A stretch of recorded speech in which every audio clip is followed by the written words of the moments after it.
Magandang araw po mga kasama, ka-electrician. Narito na po yung hinintay ninyo na hinimay na forward reverse track. Tulungan niyo ako dito. Ito'y para sa inyo. Ihanda niyo ang sarili niyo. No? Tara, mga ka-electrician. Huwag niyong kaligtaan ito dahil ito po yung unang-una ng power system. Power system ng forward reverse. Tara, mga kasama sa video out natin. Okay. Presentan natin. Ito sa akin po ay forward reverse. Ay, ano lang po yung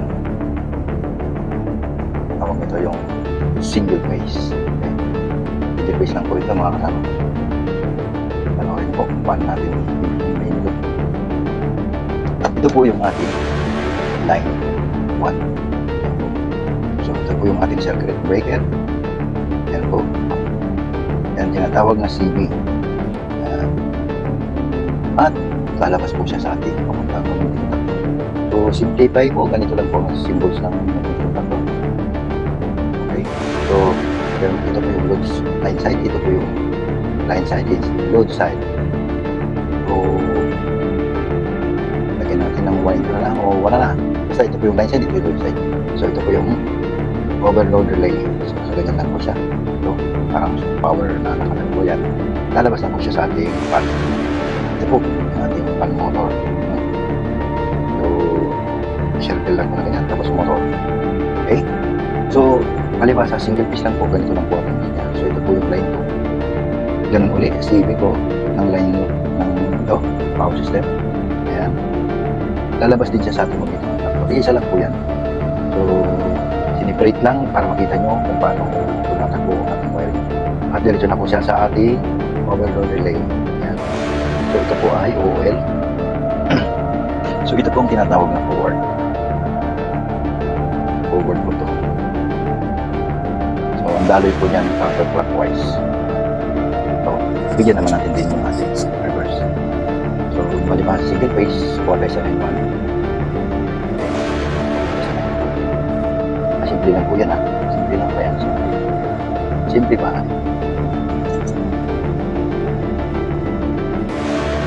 Okay. Mula po dito sa line 1, pupunta tayo dito. At pupunta po siya dito sa ating magnetic contactor. Iisa lang din po yan. Kaya lang, pangalawa na ito. Ito po tinatawag na reverse. Okay. Para po yan, ito ay forward. Okay. So, meron na tayong isang linya. Kuha naman tayo sa ating reverse. Dito, sa line 2 naman. Papunta na po siya doon sa ating line 1. Okay. Binaliktad lang po. Ipapakita ko sa inyo kung paano bumaliktad po ito. So, mula po dito sa line 2. No? So, ito po yung line side niya. So, sa load side, papunta na po siya sa line 1. So, dito po nagbabaliktad, nakikita nyo. Yung top nito, at top nito, dalawa nito. Diba? Ito po, no? Magkaiba. So, line 1 to line 2. Ito man. Line 1, line 2 to line 1. So, dito nyo tignan. Yung line 1 niya, pumunta sa line 2. No?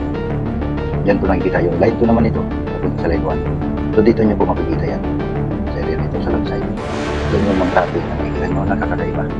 So, ang tawag nito ay reverse. No? Reverse po ito.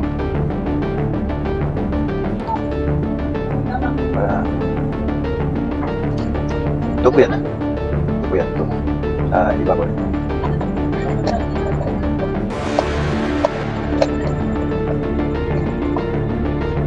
Sunod, ito po yung line na ito.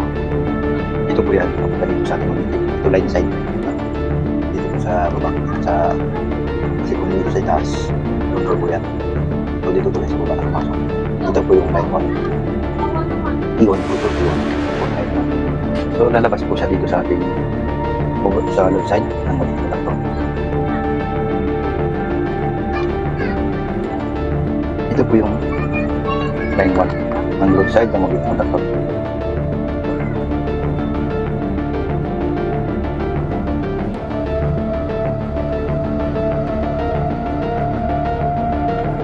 Okay. Papunta na po siya sa ating load, overload relay. Ito yung overload relay. Ito.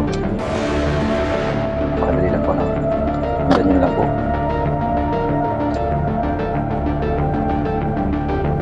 Okay. Meron na po tayo. Line 1. So, yung load side ng ating overload relay, ito naman po ang motor. Ito po yung supply. Ito po yung pang-motor.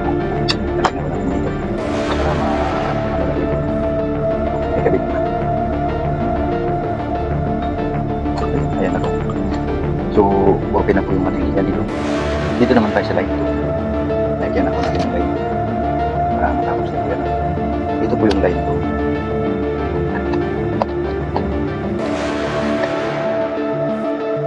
Ang sabi ng ating kasama, pang lugar yan, wala nang pusmotor. Papakita po sa inyo paano. So ito po, papunta na po siya sa magiging traktor. Ito sa ibabaw nito. Ito po yung tinatawag na line side.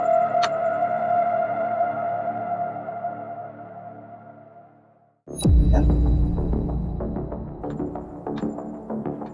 Ay, kumapit.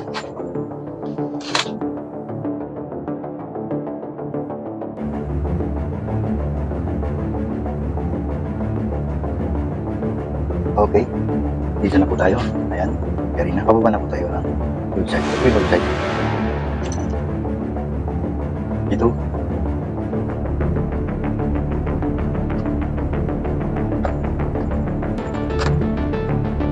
Pansinin niyo po, wala pong magbablog na single page. So ito po, papunta na siya sa ating overload sa line side niya. Ito po yung line side ng overload. I-check kung tama ba.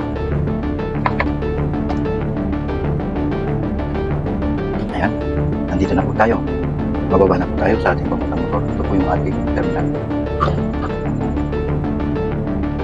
Napakasimple lang po. So, tapos na po yung ating forward. Lalagyan naman natin siya ng reverse. So mula po sa line 1 to line 1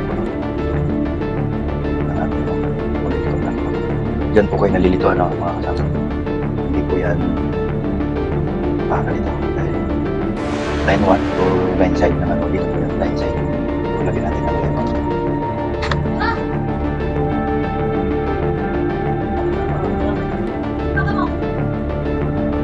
Okay. Ito po yung ating D1 or line 1.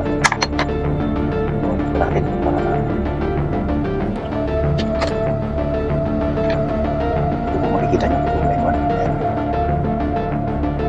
Line 1 po.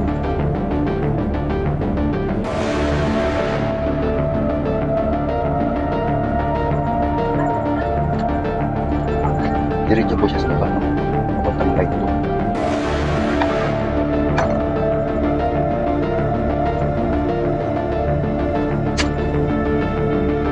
So, diretso lang po siya sa baba. Atin yung outside. Makikita niyo po sa line 1 sa tapos napunta po siya sa 2 line 2. So dito po yun dito sa may overload relay o dito po sa pwede ulit dito na natin lagay sa overload relay.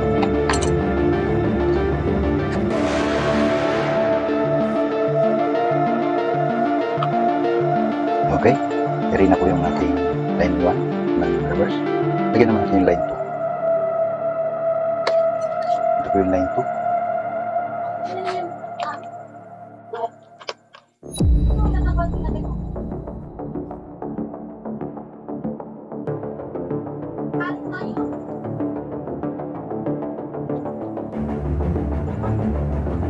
Okay, tapos na po tayo sa line side ng dito. Ito yung line side niya.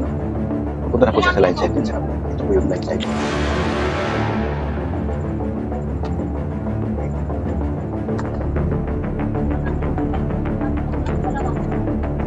So ito na po. Ayan, kikita niyo. Pupunta na siya sa baba ng side niya.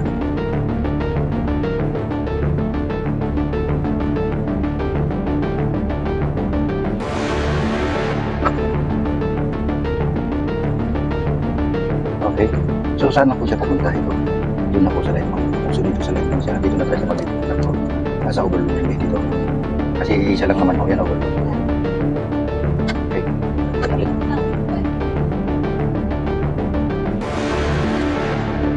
So meron na tayong control system. Ay power system. Complete na po tayo. Tingnan niyo po ang ating power system. Napakasimple lang. Simple lang pero pag ginawa nyo, hirapan po kayo. So ganito po ang system yan. Dahil wala po tayong mouse button, i-adjust natin. Tapos diginan po natin ito. Sa ngayon wala pa po yan. Wala pa po. Ito po yung forward, ito yung reverse. So yun natin. Ito po yung pan motor natin. Okay. So paano gagana ito? Kasi wala nang mouse button. Delete natin. Tignan po natin ito. Ayan. Gumana po siya. Yan po ang forward. So sabi niya magbabalik doon. O babalik doon. Pero hindi siya pasok. Dito naman tayo sa reverse. Ito yung reverse. Kasi wala naman tayong rotation natin. So, ganun lang din ang yan, balikan. No? Yan. Bumaliktad yung ikot, ano? O ganun pa rin, ayan. No? Ganun lang din po yan. Ganun dito sa ganun ikot. Kasi wala naman tayong rotation ng ating makina.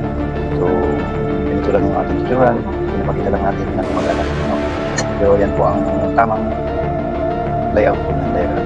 So, maraming salamat po. I-like and share aking YouTube channel. Pag-subscribe na rin sa Tobos ng Click Channel. Maraming salamat po.